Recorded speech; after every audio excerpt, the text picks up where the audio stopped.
Today, we're taking a head-to-head look at the Insta360 One X versus the GoPro Hero 7 Black.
About 6 miles, about 8 minutes, 30 seconds per mile, taking it relatively easy today. I don't know my exact distances or paces today. My Stride foot pod kind of died on me in the middle of the run, even though there's plenty of battery. Just one of those connection problems that I've had with it from time to time. But today, the whole point of this run was to compare these two cameras side by side in this ridiculous rig. But before I get into my thoughts on the footage that you just saw, let me go over some disclosures. The Insta360 One X camera is one that was sent to me by Insta360. However, they're not paying me to make this video. And while they do know that I'm making this video, they're not going to get a chance to see any of my footage before you guys do, and they're not going to have any editorial control. As far as the GoPro goes, the GoPro is one that I bought with my own money, so no disclosures needed there. Now, in terms of the setup for this test, and I think the setup kind of dictates the results, and I'll explain more why. But here's my setup for today. For the GoPro Hero 7 Black, I was at 1080 and 120 frames per second so that I could slow it down in slow motion like you just saw. And the color setting was on the GoPro Color, which is what I've been really liking with shooting with the GoPro Hero 7. For the Insta360 One X, there's no color settings as far as I know. You can change. I do have the shutter speed set to fast, and the resolution is 3K at 100 frames per second. I try as much as I can to make this an apples to apples comparison, putting it on this kind of crazy alligator clamp, backpack clamp rig. But as you could see, like even just the heights are different, so it's hard to get the eyes kind of matched up to the different lenses, but I'm doing the best I can for at least this test. And I think after looking at the results of this test and thinking about why there's so many differences, I think what I need to do is really split it up into two tests. So today will be part one, and that's going to be short range, holding it on a shorter rig, something like this, something that's kind of handheld at an arm's length away. Because I really think ultimately that the Insta360 One X really benefits from a little bit of distance being on a selfie stick.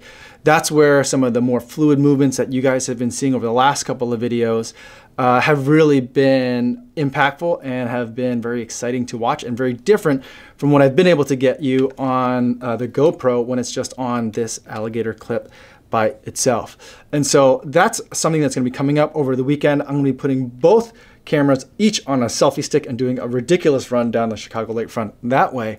But stay tuned for that, because then I'll try to put that footage kind of head to head. Although that'll be harder to put head to head because I don't think I could put this thing at the end of a long selfie stick. So it's going to have to be each one on a selfie stick. So it's going to be weird. Ultimately, I think today, from what I saw, is that while the GoPro is a little bit tighter than the Insta360 One X, I think it's tighter in a good way. It makes for a little bit more of an intimate image in terms of the footage that you're seeing. But the image clarity is better, and I do think that the colors are a lot better as well. And so I definitely prefer the GoPro Hero 7 footage for something that's short range like this.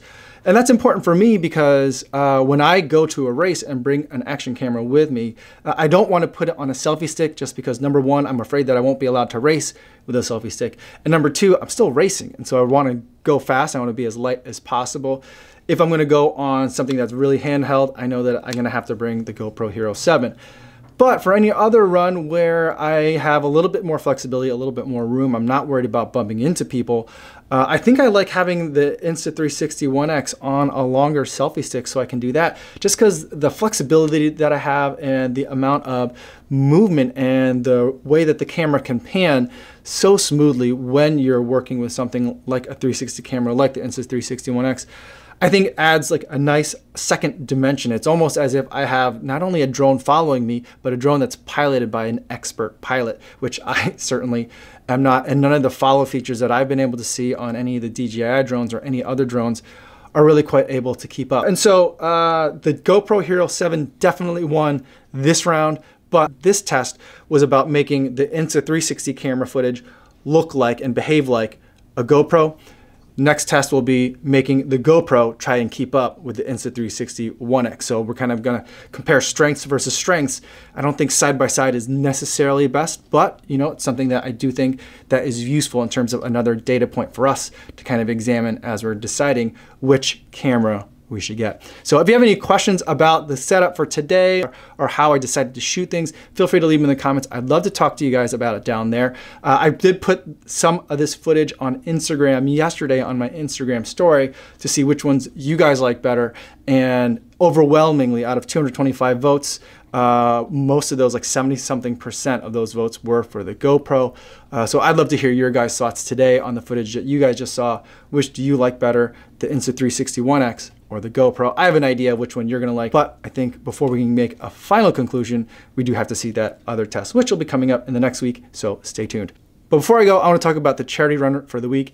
We have a new charity runner this week. It's Craig Bowers. He's going to be running the Brighton Marathon in just a couple of weekends, and he's going to be doing that to raise money for Cancer Research UK, because he's running this race in memory of his father, Peter Bowers. And I've been happy to donate £70 to Craig's fundraising efforts, and I'll post a link in the description in case you'd like to learn more. That's all I have for today, everybody. Thanks so much for watching, and I'll see you guys tomorrow. Yo, what's going on?